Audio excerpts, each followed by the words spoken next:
What if the biggest reason you feel stuck, exhausted, or invisible isn't bad luck or other people, but the way you've been treating yourself? Think about it for a second. You say yes when everything inside you is screaming no.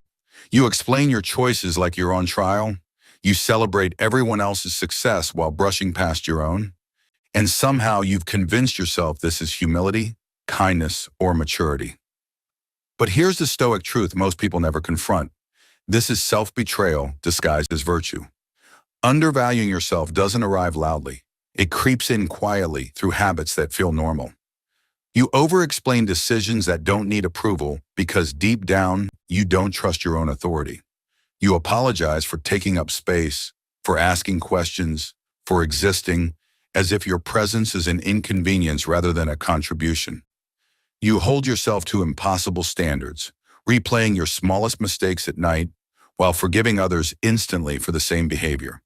Over time, this double standard drains you, not because you're weak, but because you're carrying a weight that was never meant to be yours. You stay silent when boundaries are crossed to avoid conflict, telling yourself you're keeping the peace, when in reality you're teaching people that your limits don't matter.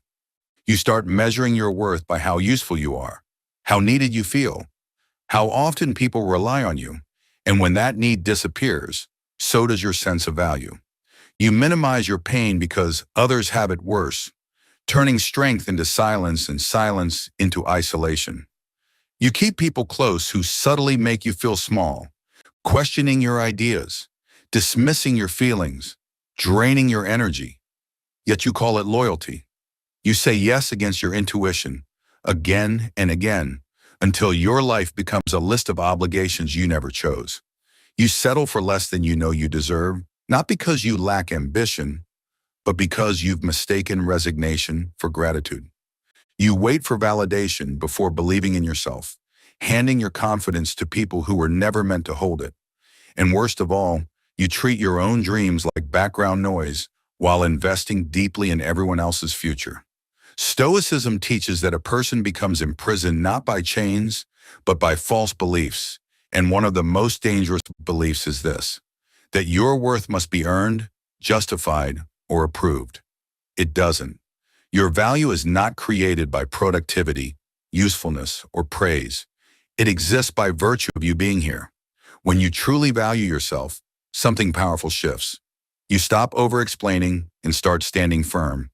You celebrate your wins without guilt. You replace reflexive apologies with quiet presence. You give yourself the same compassion you offer others. You speak when boundaries are crossed, not to control people, but to honor yourself. You understand that no is not rejection, it's self-respect. You stop settling, not because you're entitled, but because you finally recognize your own standards. You become your own primary source of validation. You return to your dreams, not someday, but now. Some people will be uncomfortable with this version of you, the version that no longer shrinks, overextends, or apologizes for existing. Let them be uncomfortable. Stoicism reminds us that peace comes from living in alignment with our values, not from managing other people's expectations. Your life is not waiting for a future version of you that's more worthy. This is your life happening now. The moment you stop undervaluing yourself is the moment you stop playing small, and that moment can begin today. If this message resonated with you, like the video, share it with someone who needs this reminder, and subscribe for more Stoic wisdom. And before you go, say this to yourself, I am enough starting now.